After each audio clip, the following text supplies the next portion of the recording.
कमरे में अंधेरा इतना गहरा था कि दीवारें, फर्नीचर और यहाँ तक कि फर्श भी जैसे लुप्त हो गए हों। खिड़की की लकड़ी की परतों के बीच से हल्की मध्यम रोशनी छनकर अंदर आ रही थी। चारों तरफ सन्नाटा पसरा हुआ था। केवल दूर कहीं से आती हवा की सरसराहट और घड़ी की टक टक सुनाई दे रही थी। बिस्तर पर पड़ी एक महिला की पलकों में हल्की हरकत हुई। धीरे धीरे उसने आंखें खोली। सांसें अटक गई। उसका नाम आर्या था। उम्र लगभग 30 साल। उसने खुद को किसी अजनबी कमरे में पाया। दीवारों का रंग गहरा हरा भूरा था।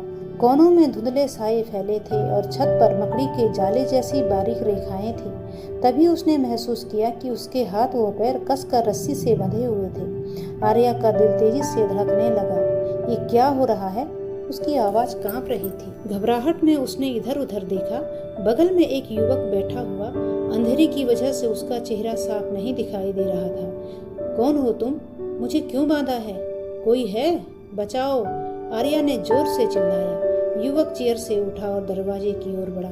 उसकी परछाई दीवार पर डरावनी तरह फैल रही थी। दरवाजा धीरे से बंद हुआ और कमरे में फिर वही सन्नाटा छा गया। आर्या ने पागलों की तरह रस्सी छुड़ाने की कोशिश की। उसकी त्वचा में रस्सी गहराई तक धंस रही थी, लेकिन उसने हार नहीं मानी।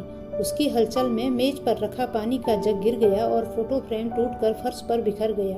कांच के टुकड़े चांदनी की हल्की रोशनी में झिलमिला उठे। अचानक दरवाजा फिर खुला। वही युवक हाथ में नाश्ते की प्लेट लिए अंदर आया।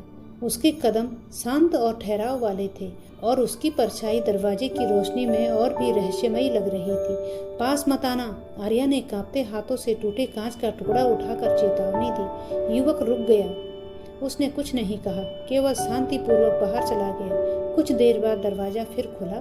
इस बार एक वृद्ध महिला आई। उम्र लगभग 55-60 वर्ष। चेहरे पर झुर्रियां थी, पर आंखों में गहरा ममता का भाव। हाथ में वही नाश्ते की प्लेट थी। बेटी, शांत हो जाओ, उसने धीमी सड़ी हुई आवाज में कहा। नहीं, मुझे छोड़ दो। आप कौन हैं? मुझे क्यों बांधा है? आर्या चीखती रही। वृद्ध महिला धीरे धीरे पास आई और बोली, नीचे देखो, जो फोटो फ्रेम गिरा है उसे उठा कर देखो। आर्या ने कांपते हाथों से फोटो उठाया। कांच की किरचों के बीच उसने देखा कि एक शादी की तस्वीर, उसमें वह स्वयं दुल्हन के रूप में थी और उसके साथ वही युवक था। आर्या के हाथ नीचे गिर गए। उसकी आंखों में सन्नाटा था। फिर दरवाजा खुला और युवक सीधे उसके पास आया। उसने झुककर उसके हाथ और पैर की रस्सियां खोली। माँ की तरफ देखकर बोला, जाइए माँ, अब मैं संभाल लूंगा। आर्या ने डरी सहमी नजरों से उसे देखा। अब उसका चेहरा साफ दिखाई दे रहा था। यादों की धुंध धीरे धीरे छटने लगी थी। ये उसका पति था, नाम था आरव, और वह उसे हर रोज याद दिलाता कि उससे बेइंतहा प्यार करता है। आर्या की आंखों में आंसू बह निकले। उसने कांपते हाथों से आरव का हाथ थामा। मुझे माफ करना, आरव ने धीरे से उसके आंसू पोंछते हुए कहा। तुम्हें अमनेजिया नाम की बीमारी है, तुम भूल जाती हो, पर मैं नहीं।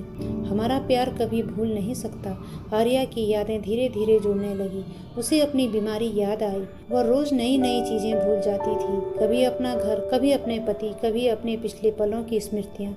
और आरव हर रोज उसे नए सिरे से समझाता, उसे बचाता और उसे थामे रहता। कभी कभी वह घबरा कर भागने की कोशिश करती और खुद को चोट पहुंचा देती। इसीलिए मजबूरी में आरव उसे बांध देता था ताकि वो सुरक्षित रहे। आर्या के दिल में धीरे धीरे राहत की लहर दौड़ रही थी। कमरे का अंधेरा अब डरावना नहीं लग रहा था। वह रोशनी और प्यार के बीच संतुलन महसूस कर रही थी। आरव उसके बालों में हाथ फेरते हुए मुस्कुराया। देखो, हर सुबह तुम्हें यही याद दिलाना मेरी जिम्मेदारी है। मैं नहीं चाहता कि तुम्हारी स्मृतियां खो जाएं, और इसीलिए हर दिन तुम्हारे लिए ये छोटा सा खेल खेलता हूँ।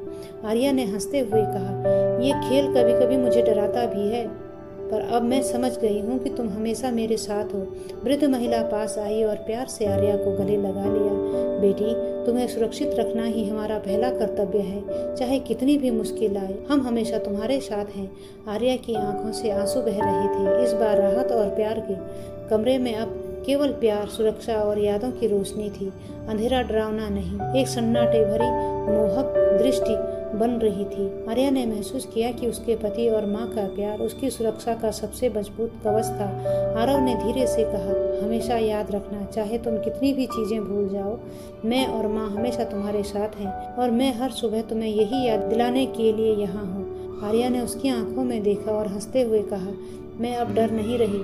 अब मुझे विश्वास है कि तुम हमेशा मेरे साथ हो और अब मुझे हर रोज़ याद दिलाने की ज़रूरत नहीं है। आरव ने मुस्कान के साथ सिर हिलाया।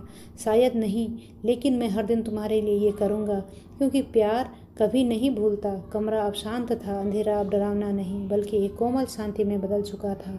आर्या ने अपनी आंखें बंद की और इस शांति को महसूस किया। हर रोज़ प्यार, सुरक्षा और यादों की ये लहर उसे जीवन भर साथ देने वाली थी।